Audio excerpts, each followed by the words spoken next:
Saudara-saudara sekalian, anak-anakku yang saya cintai, para kepala desa dan pengurus desa yang lain, saya terima kasih diundang.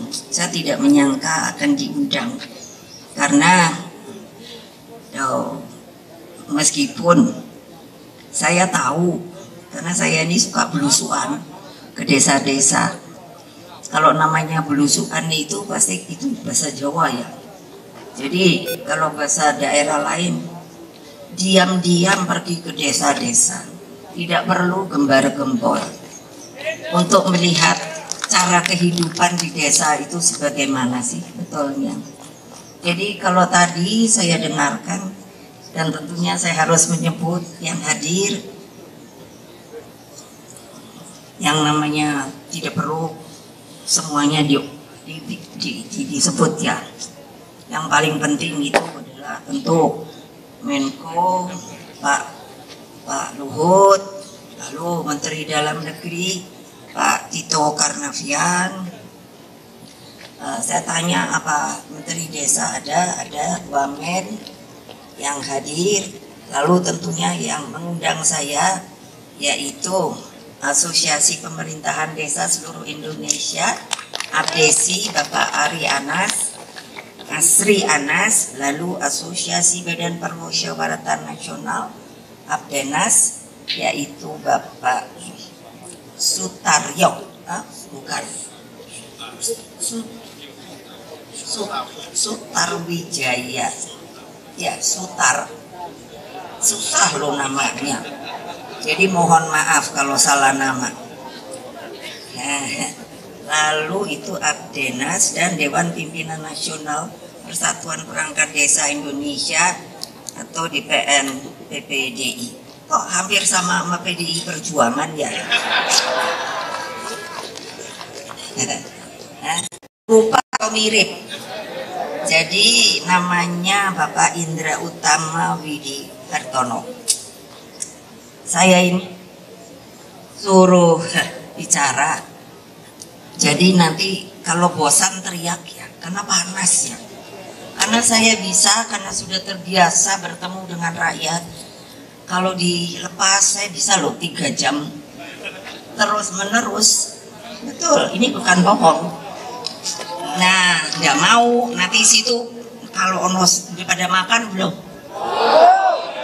Benar, jangan bohong loh. Loh, saya bisa lihat mana yang namanya sudah kenyang dan belum loh.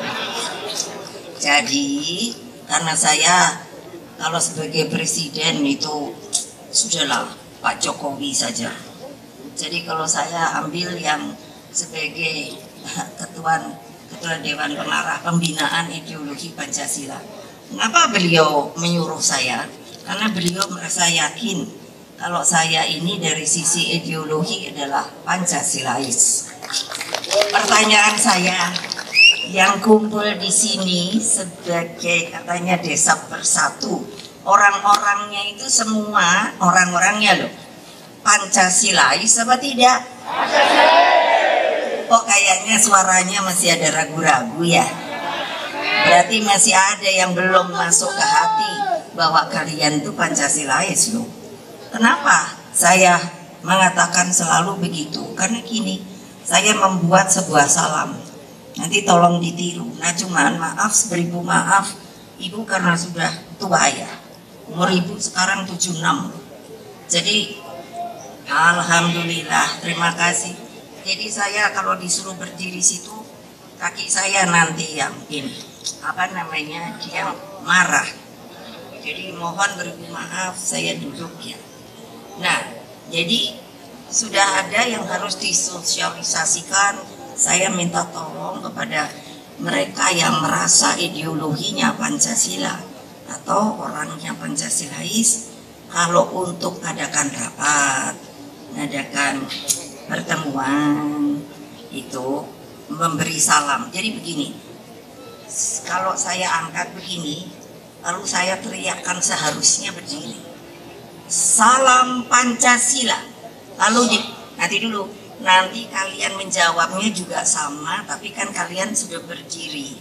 Nah, saya mohon mereka yang di sana yang sedang duduk, kalau saya teriak Pancasila, bersedia tidak untuk juga hanya 1 menit juga tidak, berdiri dan mengatakan salam Pancasila. Masih banyak yang kaget. Itu yang sebelah sana pada nggak mau berdiri. Jadi berarti kalian bukan orang Pancasilais loh. Ya loh, itu saya titeni loh. Nah, lagi ya. Yang semangat dong, katanya udah makan. Jadi, salam Pancasila. Nah, keren toh, terima kasih banget. Terima kasih sekali. Jadi dengan demikian kenapa? Itu saya bilang sama Pak Jokowi, Pak, telinga orang tuh mestinya dengar. Kalau ada sesuatu yang baru masuk ke telinganya, masuk ke pikirannya, dan masuk ke dalam hatinya. Jadi maksud saya ngomong begini kenapa? Karena saya ditugasi untuk itu. Saudara-saudara sekalian, tadi saya bisik-bisik sama Pak Mendagri, Pak Tito, ya Mendagri kan. Jadi Pak Tito, kadang-kadang ini rakyat itu diberi simbol-simbol, tetapi di dalam pengertiannya, apakah mereka tuh sebenarnya mengerti simbol-simbol itu? Nah, apa maksud Ibu? Karena begini, sejarah desa itu dari zaman dulu sebetulnya kita ini harus mengerti hidup di dalam sebuah negara yang dari dulunya, sebelum dibikin oleh proklamator bangsa kita Bung Karno, kita itu dijajah. Ini harus diingat, 3,5 abad oleh Belanda. Dan setelah itu bangkitlah namanya perjuangan. Perjuangan itu paling banyak datangnya itu adalah orang-orang yang berada di desa. Itu benar loh, kalau tidak percaya cari di buku sejarah. Jadi mungkin nenek moyang kita itu dengan tanpa persenjataan, mereka merasa sudah tiba waktunya kita harus mengikis, menghilangkan yang namanya penjajahan. Nah, disitulah terjadinya sebenarnya kalau saya nguping ke desa dan kita ini multi etnis, kita ini sebenarnya tidak sama. Jadi kalau desa bersatu saya setuju, tetapi jangan lupa yang namanya daerah itu desanya beda-beda loh. Desa aja namanya ada nagri kan, umpamanya kalau di Sumatera mana itu barat, ya kan? Ya, tapi esensinya itu boleh ditangkap, karena kalau kalian tidak bersatu, kalian bubrah. Jadi maksud saya, apa tadi yang telah diminta supaya Ibu dengarkan, kuping saya itu jauh kalau dengar. Artinya apa? Tidak perlu saya datang sebetulnya, saya tahu. Tetapi tolong juga dipikirkan, kalian harus berembuk. Itu namanya kearifan lokal, itu namanya sebetulnya gotong royong, itu namanya Pancasila, yaitu apa? Musyawarah untuk mufakat. Pertanyaannya, apakah itu masih dijalankan oleh kalian? Jangan bohong loh ya.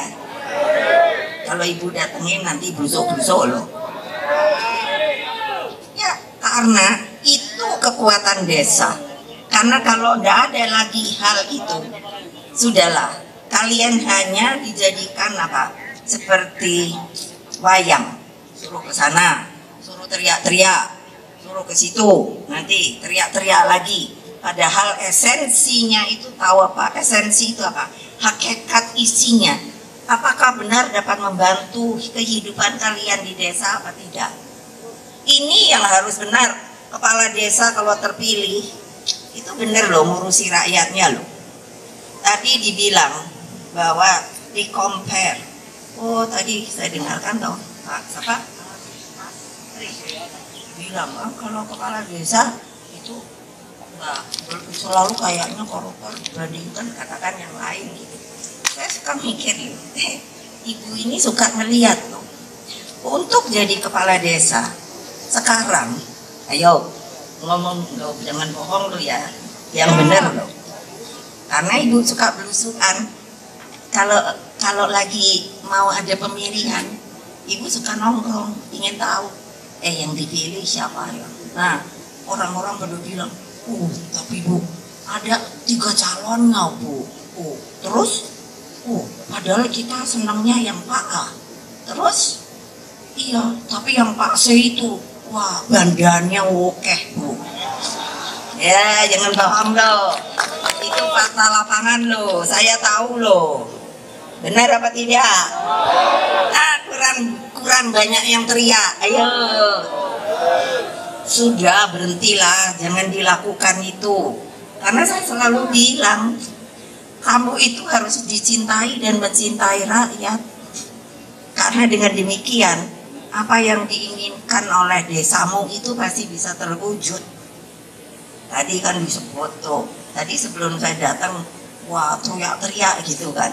Terus waktu kapan saya liatin, aduh ini ngapain sih buang waktu, buang duit. Kalian itu boleh meminta, karena ini negara, bangsa ini milik kalian.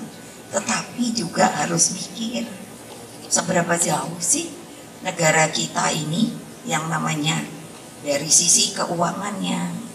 Presiden kita itu, tadi kan, Pak Jokowi, kan gitu, banyak kan. Saya lihat, Pak Jokowi surveinya tinggi gitu. Saya cuma ketawa aja kalau udah ngeliat gitu. Boleh, idola itu namanya. Persoalannya juga kasihanin dong. Badannya kan makin kering ya, makin kurus loh. Karena ininya pusing loh, ngurusin negara. Negara ini susah loh diurus. Jangan satu ya, terprovokasi. Ini ibu bilang banget, nanti itu ada wartawan. Ibu nih hari-hari ini seneng banget dibully sama wartawan. Nanti dibilangnya ibu ngajari provokator. Nah, padahal provokasi sama provokator tuh beda. Gitu loh. Nah, kebayang nggak? Jadi guyo di desa masing-masing. Kepalanya itu juga, kamu juga yang jadi rakyat. Capek deh. Bener, kenapa? Sekarang orang yang mau jadi itu banyak ngumpulin uang. Waduh, dengan jalan segala macam. Ibu tahu kan nggak? Tahu. Kenapa kok ibu diem? Saya ingin lihat akhiran orang ini apa. Nanti paling tidak bisa kena 3 huruf, tahu nggak? Apa itu? Apa itu? Nah, iya KPK, apa itu panjangnya? Ayo.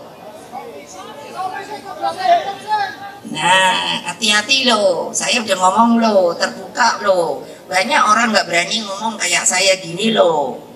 Iya, karena saya tahu apa yang akan diperbuat. Karena diam-diam saya banyak yang nyayangi saya loh.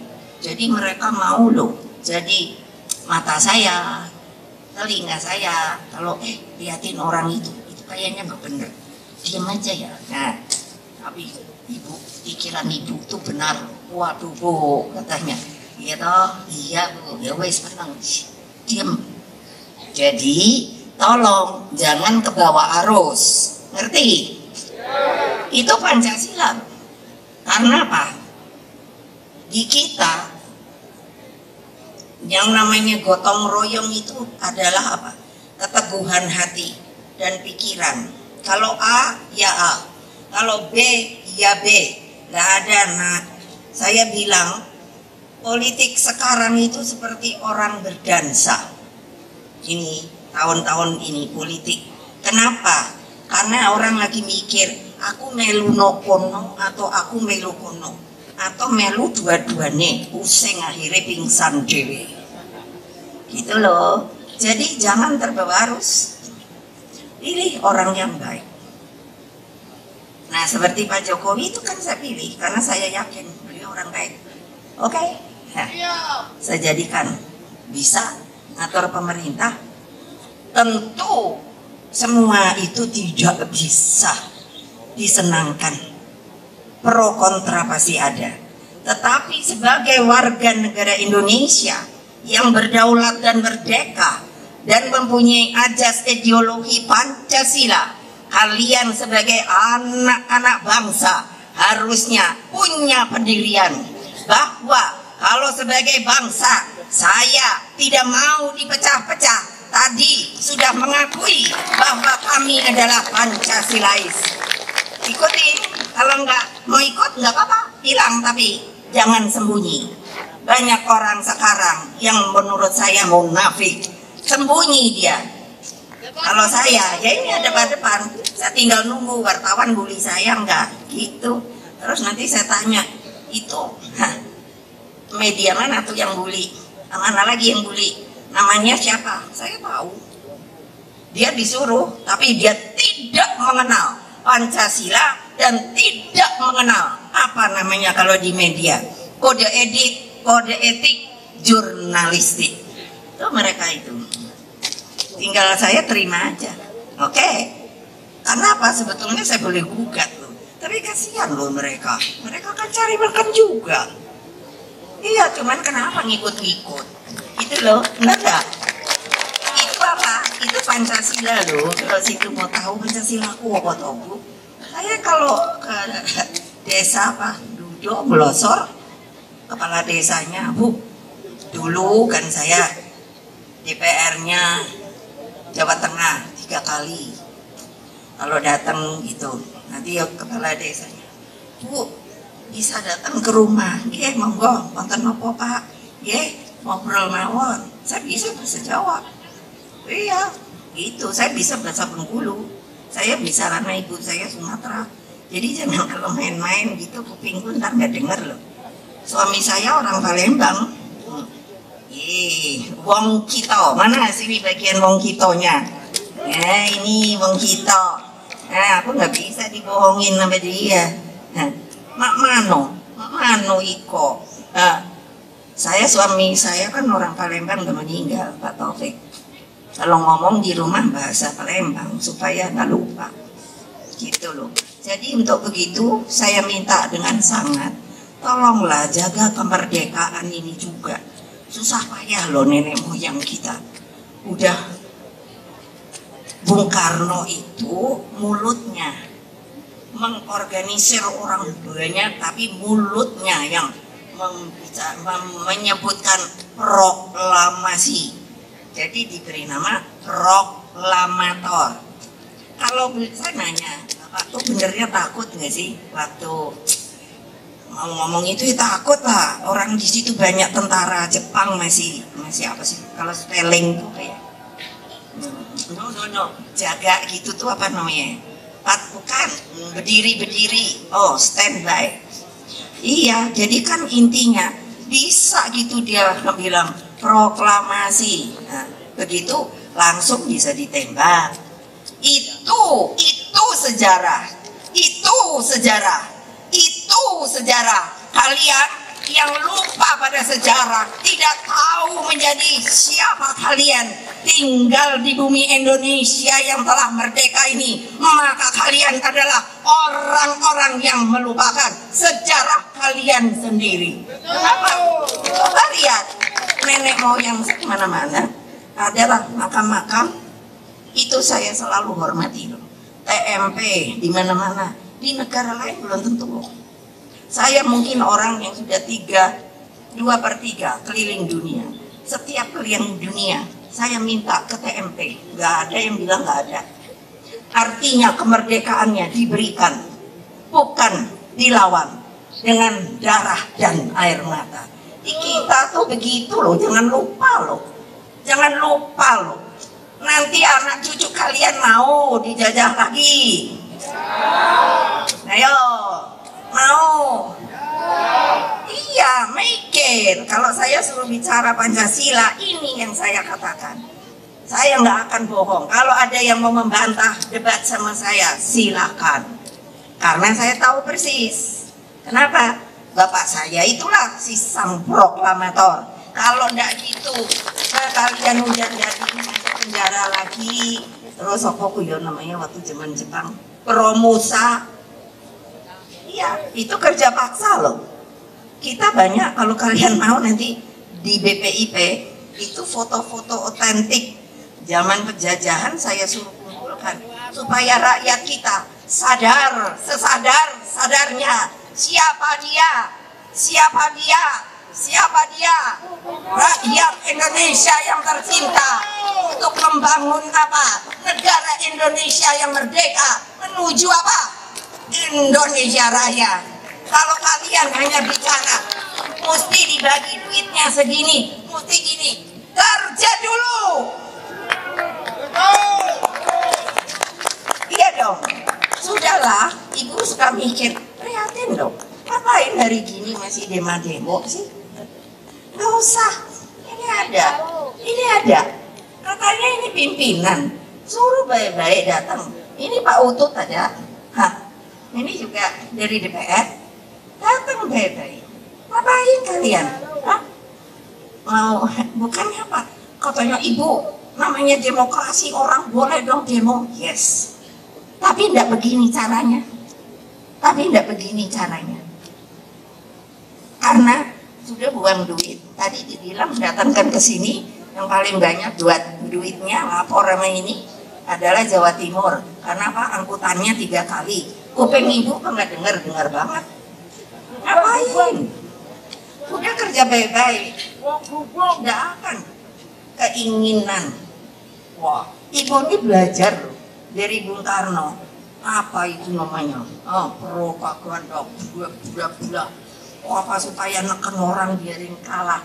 Enggak bisa lagi sekarang. Karena Pancasila tuh nggak ada gitu. Ini musyawarah untuk mufakat. Kalian Pancasilais nggak? Ayo jawab.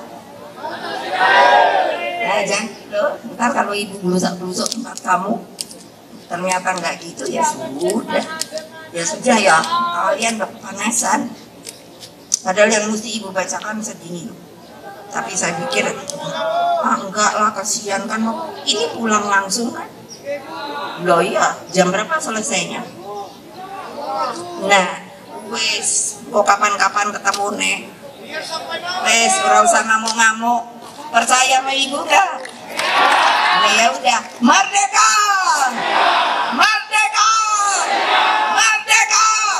Sebelah sana belum, lemas. Merdeka! Kalau udah mau merdeka, bukan Pancasilais, merdeka! Terima kasih. Wassalamualaikum warahmatullahi wabarakatuh. Waalaikumsalam warahmatullahi wabarakatuh. Terima kasih kepada Ketua Dewan Pengarah Badan Pembinaan Ideologi Pancasila, Ibu Haja Megawati Soekarno Putri, yang telah memberikan pengarahan membangun semangat gotong royong sebagai identitas bangsa Indonesia.